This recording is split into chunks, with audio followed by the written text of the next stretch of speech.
Hello friends, welcome to Learners Forum. இந்த வீடியோல நம்ம போர்டே பிளாட் உடைய கன்ஸ்ட்ரக்ஷன் ரூல்ஸ் எல்லாமே பார்த்துட்டு certain parameters எல்லாமே நம்ம பார்க்கலாம். ஸோ ஃபர்ஸ்ட் ரூல்ஸ் என்ன அப்படிங்கிறத பார்க்கலாம். ஃபர்ஸ்ட் ஸ்டெப் என்ன அப்படின்னா கொடுத்திருக்க ஓப்பன் லூப் ட்ரான்ஸ்ஃபர் ஃபங்க்ஷனை நம்ம ஸ்டாண்டர்ட் ஃபார்ம்ல ரெப்ரசென்ட் பண்ணணும். அதாவது 1 பிளஸ் எஸ் இன்டூ டவ் அப்படிங்கிற ஃபார்மேட்டுக்கு ஏற்ற மாதிரி நம்ம சேஞ்ச் பண்ணி எழுதணும். இதுல இந்த டவ் அப்படிங்கிறது வந்து டைம் கான்ஸ்டன்ட். ஸோ ஜென்ரலாகவே நமக்கு எஸ் பிளஸ் சம் வேல்யூ அப்படின்னு தான் மென்ஷன் பண்ணியிருப்பாங்க. இந்த வேல்யூவை நம்ம 1 plus s into tau அப்படின்னு நம்ம ரீரைட் பண்ணி எழுதணும்.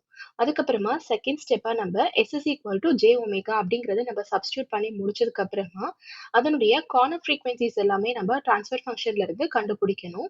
கண்டுபிடிச்சிருக்க இந்த டிரான்ஸ்ஃபர் ஃபங்க்ஷன்ல இருக்கிற கார்னர் ஃப்ரீக்வன்சிஸ் எல்லாத்தையும் நம்ம அசெண்டிங் ஆர்டர்ல அரேஞ்ச் பண்ணணும். ஸோ நமக்கு ஜீரோஸ், அதாவது நியூமரேட்டர்லயும் நமக்கு கார்னர் ஃப்ரீக்வன்சிஸ் கிடைக்கும், டினாமினேட்டர்லயும் கிடைக்கும். அப்படி கிடைக்கும் போது நமக்கு அதுக்கேற்ற மாதிரி நம்ம பார்த்து அரேஞ்ச் பண்ணி எழுதிக்கணும். ஸோ இந்த கார்னர் ஃப்ரீக்வன்சினா என்ன அப்படிங்கறத இந்த ஸ்டெப்ஸை முடிச்சுட்டு நான் சொல்றேன். நெக்ஸ்ட் ஸ்டெப்பா என்ன பண்ணணும் அப்படின்னா draw the magnitude plot considering 0 or pole at origin. So ஆரிஜின்ல இருந்து ஸ்டார்ட் ஆகி நமக்கு 0 எக்ஸிஸ்ட் ஆகுதா இல்ல போல் எக்ஸிஸ்ட் ஆகுதா அப்படிங்கறத பொறுத்து அதுக்கு கரஸ்பாண்டிங்கான மேக்னிடியூட் பிளாட்டை வந்து நம்ம டிரா பண்ணணும். அதே மாதிரி ஃபேஸ் பிளாட்டையும் நம்ம ஸ்கெட்ச் பண்ணணும். ஸோ ஆரிஜின்ல எது எக்ஸிஸ்ட் ஆயிருக்கு அப்படிங்கறத பொறுத்து தான் இந்த பிளாட் வந்து நமக்கு இனிஷியலா ஸ்டார்ட் ஆகும். இப்போ கார்னர் ஃப்ரீக்வன்சினா என்ன அப்படின்னு அதனுடைய டெஃபினேஷன் பார்க்கலாம். Frequencies at which there is a change in slope of magnitude plot. So நமக்கு ஃபார் எக்ஸாம்பிள் நம்ம மேக்னிடியூட் பிளாட்டை இந்த மாதிரி எடுத்துக்கலாம். ஸோ இப்போ நமக்கு ஃபர்ஸ்டா இனிஷியலா இந்த மாதிரி ஒரு ஸ்லோப் இருக்கு. நெக்ஸ்ட் இதுக்கப்புறமா இப்படி சேஞ்ச் ஆகிட்டே இருக்கு. ஸோ இந்த இன்ஸ்டன்ஸ்ல எல்லாம் பார்த்தீங்க அப்படின்னா நமக்கு ஒரு ஃப்ரீக்வன்சி இருக்கும். இதை தான் நம்ம கார்னர் ஃப்ரீக்வன்சி. அதாவது இங்க நமக்கு 20 டெசிபல்ஸ் அப்படின்ட்டு இருந்துச்சு அப்படின்னா இங்க ஃபார் எக்ஸாம்பிள் 0 அப்படின்ட்டு இருக்கும்போது 20ல இருந்து இங்க 0வா மாறுது. ஸோ இந்த ஸ்லோப்போட வேல்யூ எப்பெல்லாம் சேஞ்ச் ஆகுதோ அப்பெல்லாம் ஃப்ரீக்வன்சிஸ் அதுக்கு கரஸ்பாண்டிங்கா இருக்கிறத தான் நம்ம வந்து கார்னர் ஃப்ரீக்வன்சி அப்படின்னு சொல்லுவோம். நம்ம பார்த்த கான்செப்ட்ஸ் எல்லாத்தையுமே வந்துட்டு எக்ஸாம்பிள் வச்சு சால்வ் பண்ணும்போது இன்னுமே பெட்டரா அண்டர்ஸ்டாண்ட் ஆகும். ஃபர்ஸ்ட் இதனுடைய பாராமீட்டர்ஸ் எல்லாத்தையும் வந்து நம்ம பார்க்கலாம். First parameter gain cross over frequency. இப்போ இதை பேஸ் பண்ணி நம்ம இதே மாதிரி phase cross over frequency, gain margin, phase margin அப்படின்னு நம்ம 4 பாராமீட்டர்ஸ் பார்ப்போம். ஸோ நிறைய எக்ஸாம்ஸ்ல நமக்கு ஃபர்ஸ்ட் ஹாஃப்ல டிரான்ஸ்ஃபர் ஃபங்க்ஷனை பேஸ் பண்ணி நமக்கு போர்டே பிளாட் கொஸ்டின்ஸ் எப்படி கேட்பாங்களோ அதே மாதிரி இந்த பாராமீட்டர்ஸை பேஸ் பண்ண கொஸ்டின்ஸும் நமக்கு நிறைய கேட்பாங்க. ஸோ இதை ஃபர்ஸ்ட் நம்ம டிஃபைன் பண்ணி இதனுடைய ஃபார்முலாஸ்லாம் என்ன அப்படிங்கிறத நம்ம பார்க்கலாம். ஸோ கெயின் கிராஸ் ஓவர் ஃப்ரீக்வன்சின்னு எடுத்துக்கிட்டோம் அப்படின்னா இதை நம்ம ஒமேகா ஜிசி அப்படின்னு டினோட் பண்ணுவோம். ஸோ இதனுடைய டெஃபினேஷன் என்ன அப்படின்னா frequency at which magnitude is equal to 1. Linear ஸ்கேல்ல நமக்கு மேக்னிடியூட் வேல்யூ 1 அப்படின்னு இருக்கணும். இல்ல இன் டெசிபிள்ஸ் அப்படின்னா நமக்கு 0 அப்படின்னு இருக்கணும். ஸோ இந்த கண்டிஷன்ல எக்ஸிஸ்ட் ஆகுற ஃப்ரீக்வன்சி வேல்யூவை தான் நம்ம கெயின் கிராஸ் ஓவர் ஃப்ரீக்வன்சி அப்படின்னு சொல்லுவோம். நெக்ஸ்ட் இதே மாதிரி ஃபேஸ் கிராஸ் ஓவர் ஃப்ரீக்வன்சி எடுத்துட்டோம் அப்படின்னா denoted by omega PC. So definition என்ன அப்படின்னா the frequency at which phase angle is equal to minus 180 degree. So இது ரெண்டுத்தையும் கிராஃபிக்ல நான் உங்களுக்கு ஸ்கெட்ச் பண்ணி காட்டுறேன். ஸோ ஃபர்ஸ்ட் இங்க நம்ம ஒரு யூனிட் சர்க்கிளை கன்சிடர் பண்ணிக்கலாம். ஸோ ஃபார் எக்ஸாம்பிள் நமக்கு ஒமேகா இஸ் ஈக்குவல் டு இன்ஃபினிட்டில இருந்து ஒமேகா இஸ் ஈக்குவல் டு 0 வரைக்கும் போல்ஸ் ஆர் ஜீரோஸ் உடைய வேல்யூஸ் வந்து இந்த மாதிரி நமக்கு டிராவல் பண்ணுது அப்படின்னு எடுத்துக்கிட்டோம் அப்படின்னா இதுல இந்த பாயிண்ட், அதாவது இந்த யூனிட் சர்க்கிள்ல டச் பண்ணும்போது நமக்கு கிடைக்கிற வேல்யூவை தான் நம்ம gain cross over frequency omega GC அப்படின்னு சொல்லுவோம்.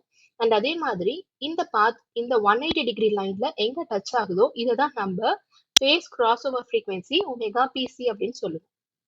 இப்போ நம்ம பார்த்த gain cross over frequency and phase cross over ஃப்ரீக்வன்சியை பேஸ் பண்ணி ஸ்டெபிலிட்டி அனாலிசிஸ்ல இந்த ரிலேஷன்ஷிப் எப்படி எக்ஸிஸ்ட் ஆகுது அப்படிங்கிறத பார்க்கலாம்.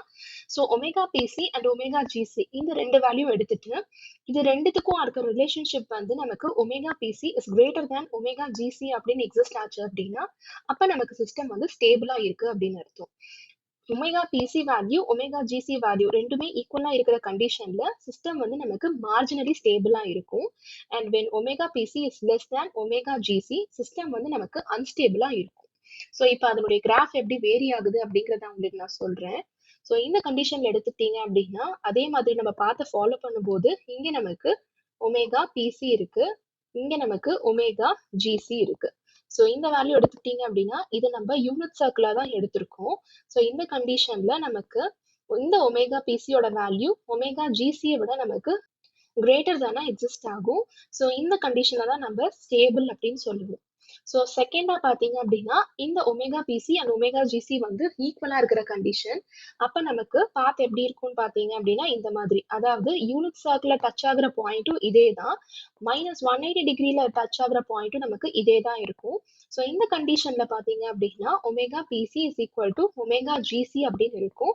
ஸோ நமக்கு சிஸ்டம் வந்து இங்க மார்ஜினலி ஸ்டேபிளா மாறிடும்.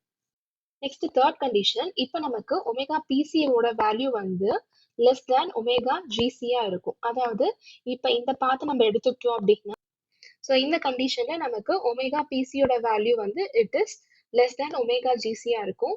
ஸோ இந்த கண்டிஷன்ல நமக்கு சிஸ்டம் என்ன ஆகும் பார்த்தீங்க அப்படின்னா அன்ஸ்டேபிளா மாறிடும்.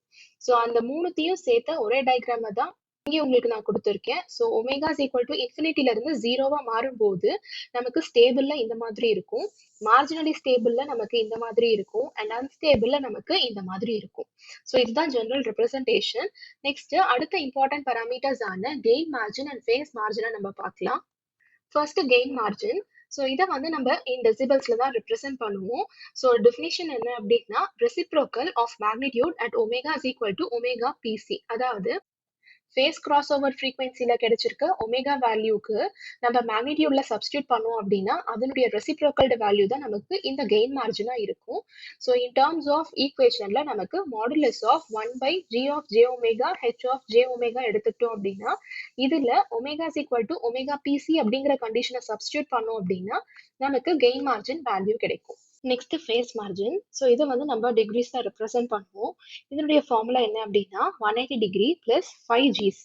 அதாவது angle of GH of J omega வேல்யூல omega is equal to omega GC அப்படின்னு நம்ம சப்ஸ்டியூட் பண்ற ஆங்கிள். ஸோ இது ரெண்டுத்துக்கும் இருக்க ரிலேஷன்ஷிப் பார்த்தீங்க அப்படின்னா கெயின் மார்ஜினை நம்ம ஃபேஸ் கிராஸ் ஓவர் ஃப்ரீக்வன்சியை வச்சு கண்டுபிடிப்போம். அண்ட் ஃபேஸ் மார்ஜினை வந்து நம்ம gain cross over frequency omega ஜிசியை வச்சு கண்டுபிடிப்போம். இது ரெண்டுமே ஆப்போசிட்டா நமக்கு எக்ஸிஸ்ட் ஆகும்.